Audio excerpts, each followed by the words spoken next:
সীমান্ত দিয়ে প্রচুর পরিমাণ অস্ত্র ঢুকছে এমন অভিযোগ রয়েছে। এই বিষয়ে কি বলতে চান আপনি? শোনেন, জাতীয় নির্বাচনের জন্য সব ধরনের প্রস্তুতি স্বরাষ্ট্র মন্ত্রণালয় নিচ্ছে। বিজিবিও আপনারা দেখছেন জাতীয় নির্বাচনের জন্য তারা সব ধরনের প্রস্তুতি তারা নিচ্ছে। প্রায় 35 এবং প্রায় 35,000 মতো তোমরা প্রায় 35,000 সদস্য এই ইলেকশনের সময় নিয়োজিত থাকবে। 2-4টা যে অস্ত্র ঢুকতেছে না তা না, এবং ঢুকছে এবং এগুলি কিন্তু ধরা হচ্ছে।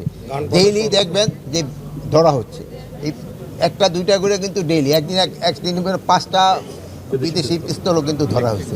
মানে কোনো রকমের কোথাও ছাড় দেওয়া হচ্ছে না। স্যার, একই সাথে কেরানীগঞ্জে আমরা দেখলাম যে একটা ব্লাস্টের ঘটনা ঘটেছে মাদ্রাসায়। এটি আসলে আইন শৃঙ্খলার যে অপকর্মটা করছে সে তো পলাতক, কিন্তু তার সহযোগী কিন্তু ধরা হয়ে গেছে এবং তার ওয়াইফ এরাও কিন্তু কাস্টডিতে আসছে এবং মানে অ্যাকচুয়াল যে এটা তাকে ধরার চেষ্টা করা হচ্ছে।